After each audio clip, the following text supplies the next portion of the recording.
सुसंगत विचार सरणी तंत्रज्ञाने होते प्रगती देई मानवा सुख समृद्धी निसर्ग विज्ञान विज्ञानाच्या रंजक गोष्टी व्यापून घेई सारी सृष्टी जगण्यातील विज्ञान आणिक विज्ञानातील जगणे विज्ञानम जनहिताय विज्ञानम जनहिताय विज्ञानम जनहिताय विज्ञानम जनहिताय विज्ञानम जनहिताय विज्ञानम जनहिताय विज्ञानम जनहिताय विज्ञानम जनहिताय.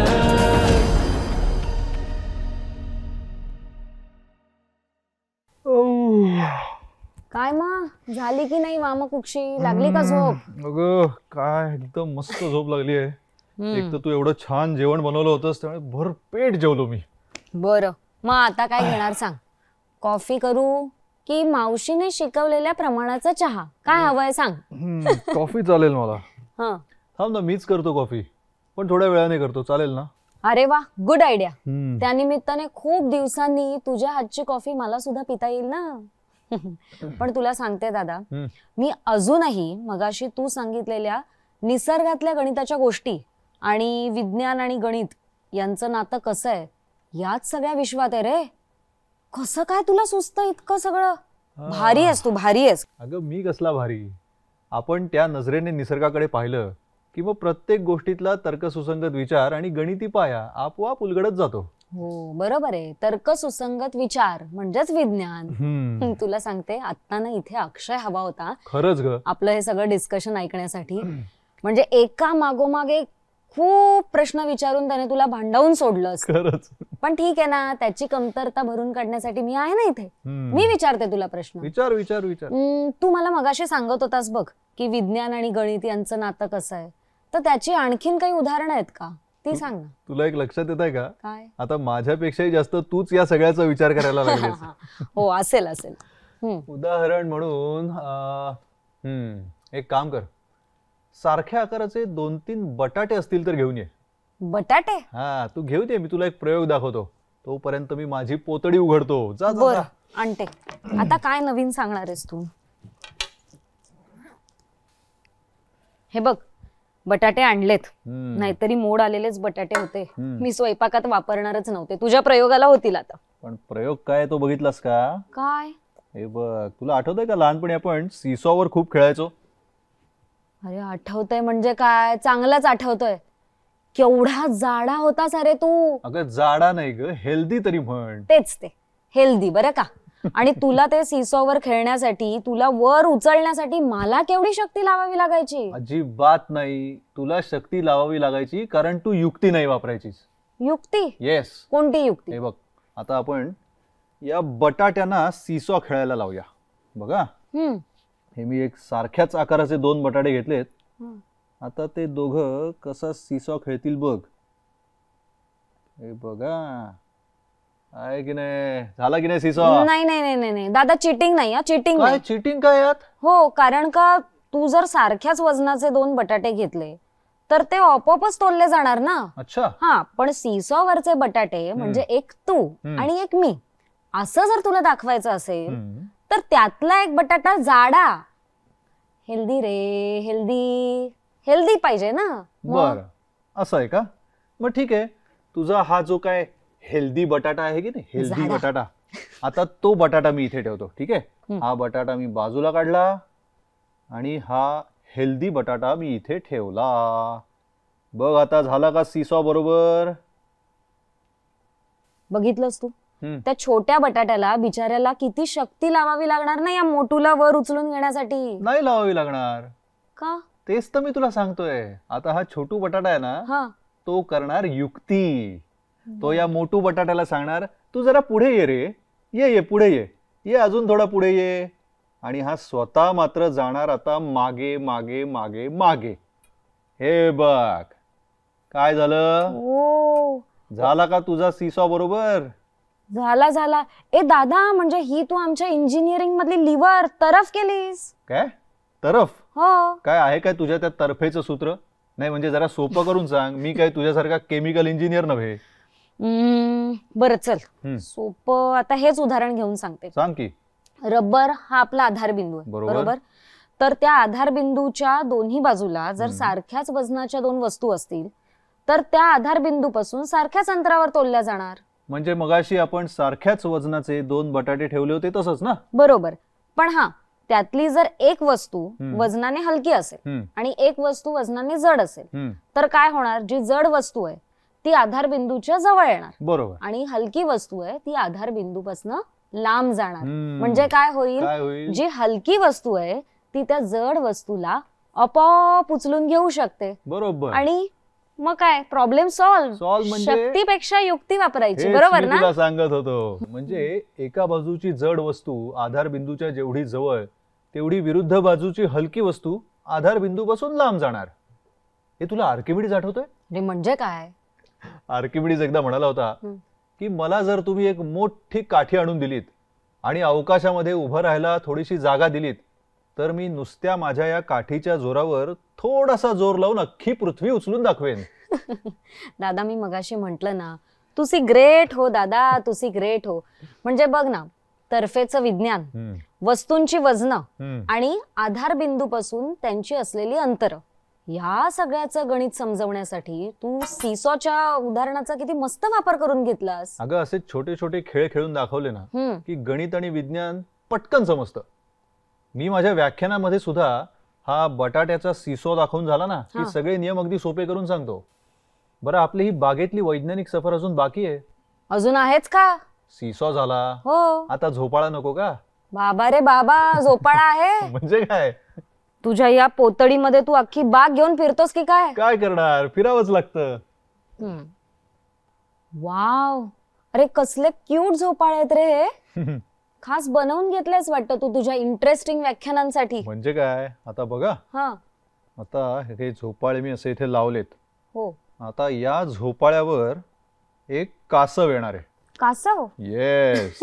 पण कासवाबरोबर कासवाची आई सुद्धा आहे.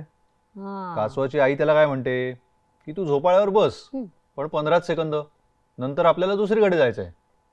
तेव्हा आता हे कासव हे या झोपाळ्यावर बसणार आहे फक्त 15 सेकंदासाठी. आणि आपण बघायचं की 15 सेकंदात त्याला किती झोके घेता येत आहेत. ठीक आहे? बरोबर. दादा, तू हे झोपाळे वापरून कोणतं वैज्ञानिक तत्व सांगणार आहेस हे लक्षात आलंय माझ्या. आलं? अगदीच. तू कर कंटिन्यू. घेऊ देत त्या कासवाला 15 सेकंद झोका छानपैकी. पण त्यासाठी तुला स्टॉपवॉच लावावं लागेल. हो, लावते. तू स्टॉपवॉच लाव आणि स्टार्ट म्हटलंस की मग मी इकडनं झोका सोडतो. बर, थांब. रेडी? एक मिनिट. 1, 2, 3, स्टार्ट.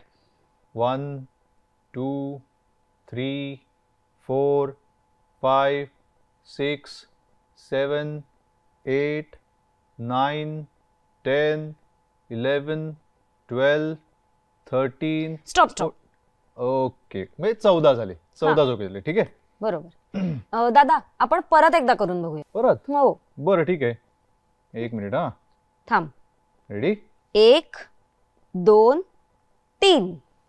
1, 2, 3, 4, 5, 6, 7, 8, 9, 10, 11, 12, 13, 14. स्टॉप. ओके, म्हणजे 14 झोके होत आहेत. बरोबर. पण आता कासवाची आई काय म्हणते? काय? 15 सेकंद झाली, चला. मग आता कासव काय म्हणेल सांग? थांब. याच्यात मी एक ऍडिशन करते.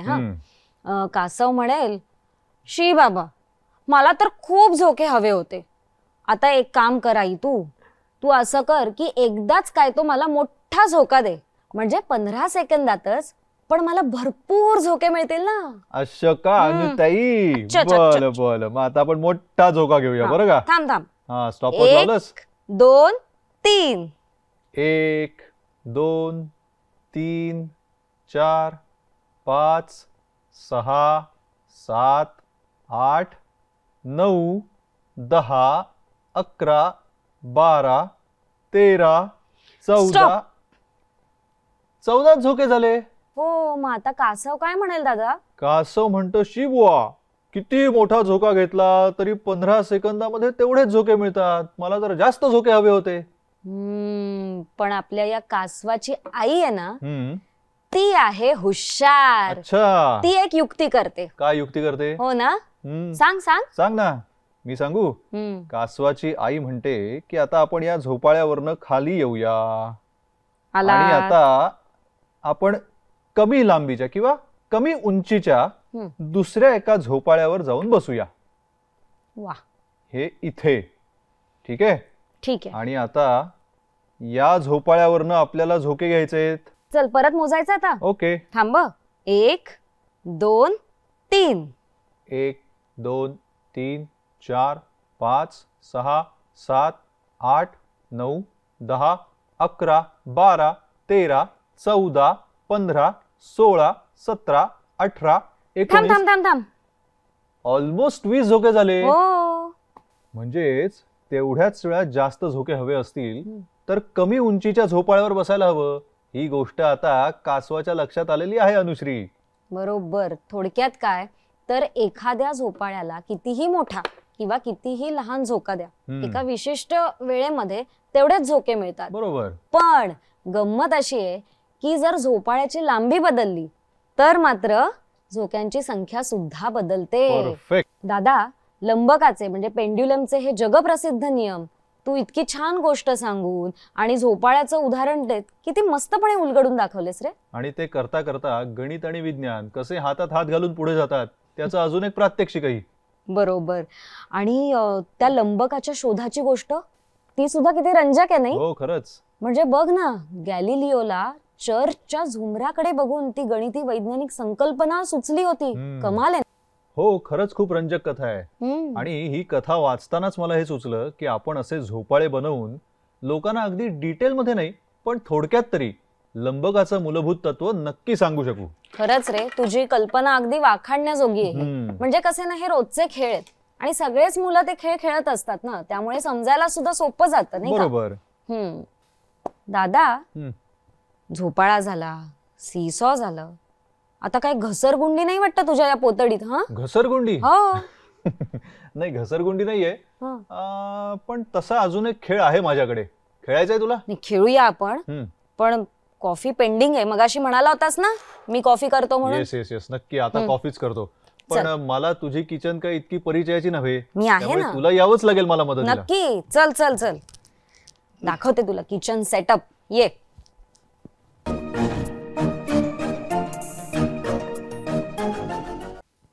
वा वा दादा, मस्त झाली हा कॉफी. आवडली ना? आवडली. मृगा वहिनीने शिकवली वाटतं तुला? Yes, special. आहा, मस्त झाली कॉफी. ए, तो घसरगुंडीचा खेळ दाखवणार होतास ना तू? दाखव ना. घसरगुंडी नाही ग, मग? पण तसंच आहे थोडस. पण ना त्यासाठी आपल्याला थोडी जागा. मी एक काम करतो, हे टेबल आहे ना ते थोडं सरकवून घेतो. ठीक आहे? बरं बरं बरं, चालेल. थोडीशी जागा करूया. हे बघ अनुश्री, ही एक गाडी आहे. ही अशी थोडी पुशबॅक करायची आणि सोडायची. बरं. आणि ती इथे कुठपर्यंत येऊन थांबते ते आपण मार्क करून ठेवायचं. त्यानंतर हा चढ थोडासा वाढवायचा आणि मग पुन्हा गाडी सोडायची. पुन्हा ते मार्किंग घ्यायचं. असं आपण 2-3 वेळा करून बघूया. चालेल. ए, पहिले मी सोडणार गाडी. No problem. तू माझी लाडकी बहीण आहेस की नाही. कर. ओके. इथे ठेवा. हो, इथे ठेव. आता परत एकदा गाडी सोडूया. ए, पण चढ वाढवायचंय ना? हो, येस. रेडी? हो बघा, इथपर्यंत आली. हो. आता आपण पुन्हा एकदा गाडी सोडून बघूया. हो. हा, पण चढ अजून थोडा वाढवूया. आता एवढा चढ वाढवल्यानंतर ही गाडी काय चढणार नाही. करून तर बघ. चल, प्रयत्न करून बघूया. वाटलंच होतं मला. अरे, जेवढा चढ जास्त तेवढी या गाडीला गुरुत्वाकर्षणाच्या विरुद्ध दिशेला जायला जास्त शक्ती लागणार ना. बरोबर. नेमकं हेच पदार्थ विज्ञान आपल्याला यातनं समजतंय. हा, आणि यामध्ये काय गणित आहे ना ते आता मी तुला सांग. हे बघ, आपण चढ वाढवतो म्हणजे काय तर कोन वाढवतो. परफेक्ट. आणि गाडीचा वेग मंदावतो. पण आता हा वेग काही आपण मोजलेला नाहीये. पण तो वेग जर आपल्याला मोजायचा असेल तर गणितच करावं लागणार ना. बरोबर. त्याशिवाय कसं समजणार. अगदी बरोबर. शिवाय गुरुत्वाकर्षणाच्या बलाचा प्रभाव ते सुद्धा बलाशी निगडित एक गणितच आहे ना. गणितच आहे, बरोबर.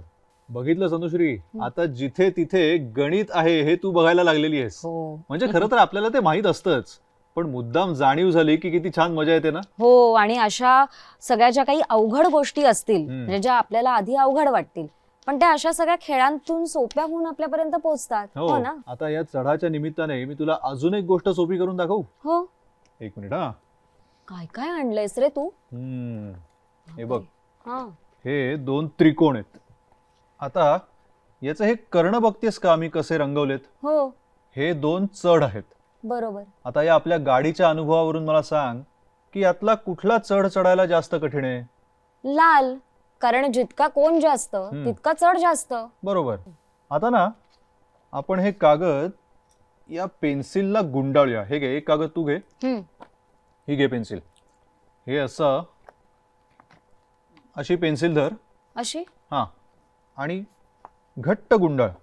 ठीक आहे? अशी ना. थांब, एकदम घट्ट ना. एकदम घट्ट.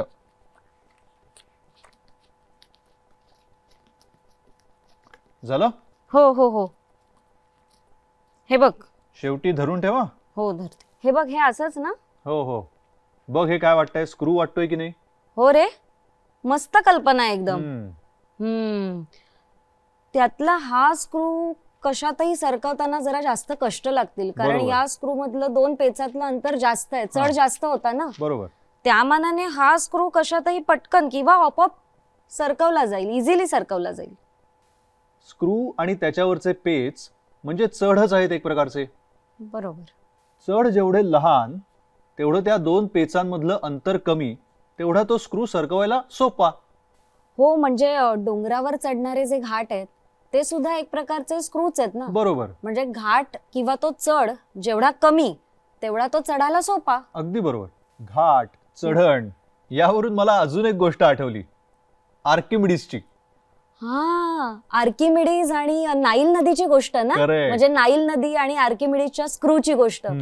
ए दादा, परत सांग ना ती गोष्ट. म्हणजे मला माहितीये ती गोष्ट, पण ना तुझ्याकडून गोष्टी ऐकायला फारच मजा येते. सांग ना. एवढी मोठी झालीस तरी अजून मला सांग ना गोष्ट. ही लहानपणची सवय तुझी गेली नाही? अरे कशी जाणार, तुझ्याकडून गोष्टी ऐकणं म्हणजे आनंद आहे माझ्यासाठी. सांग ना. म्हणजे मला आठवतंय लहानपणी अगदी तू हातवारे करून, हावभाव करून सगळ्या गोष्टी सांगत असायचास, पण आता तुला त्याचाच फायदा होतोय ना तुझ्या या व्याख्यानांमध्ये. हो हो, अगदी. सांग ना प्लीज. गोष्टी सांगणं, प्रयोग करणं हा छंदच आहे माझा, आणि आता तर व्यवसाय सुद्धा. मी त्यातच रमतो. चला तर मग होऊन जाऊ दे स्टोरी टेलिंग. गोष्ट आर्किमिडीजच्या स्क्रूची. तर अनुश्री, ती गोष्ट अशी सांगितली जाते की नाईल नदीला खूप पूर यायचा, आणि मग पुरामुळे तटावरची गावच्या गावं वाहून जायची, शेतीचंही नुकसान व्हायचं. म्हणून मग ही पुराची समस्या सोडवण्यासाठी प्रसिद्ध गणितज्ञ आर्किमिडीजला पाचारण करण्यात आलं. कारण त्याचा लौकिकच असा होता की गणिताचा व्यवहारात वापर करण्याच्या त्याच्या कौशल्याने तो कोणतीही समस्या सोडवू शकायचा. हे आर्किमिडीजच्या शोधाच्या कितीतरी गोष्टी आहेत ना. हो, त्यातलीच ही एक. तर या नदीच्या पुराची समस्या सोडवण्यासाठी आर्किमिडीज आला.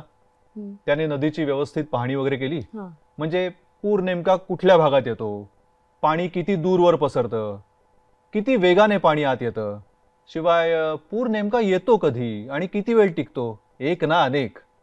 आणि मग हा सगळा अभ्यास करून त्याने अनेक गणितं मांडली आणि सरतेशेवटी एक भला मोठा स्क्रू तयार केला. मग हा स्क्रू पाण्यात घालून तो फिरवत राहायचा, म्हणजे मग हळूहळू त्या स्क्रूवरनं पाणी वर चढेल आणि मग त्याचा व्यवस्थित उपसा करून ते योग्य ठिकाणी सोडलं जाईल, अशी योजना त्याने आखली. तुला त्या स्क्रूचं मॉडेल दाखवणारा व्हिडिओ बघायचा आहे? हो. थांब मी तुला दाखवतो. हा, दाखव.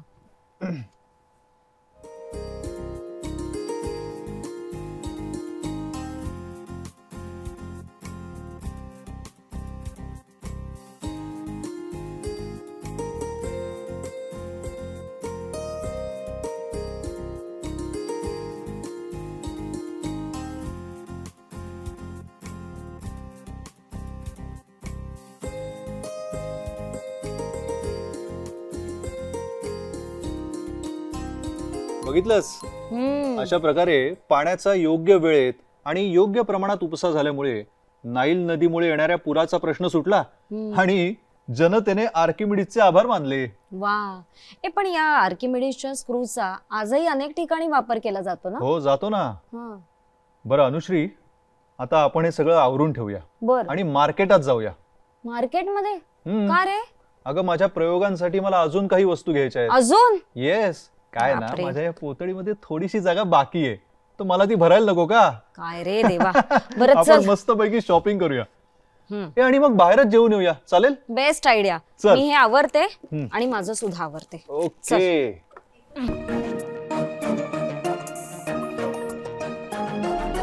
तर्क सुसंगत विचार सरणी तंत्रज्ञाने होते प्रगती दे मानवा सुख समृद्धी निसर्ग अन्विज्ञान विज्ञानाच्या रंजक गोष्टी व्यापून घेई सारी सृष्टी जगण्यातील विज्ञान आणिक विज्ञानातील जगणे विज्ञानम जनहिताय विज्ञानम जनहिताय विज्ञानम जनहिताय विज्ञानम जनहिताय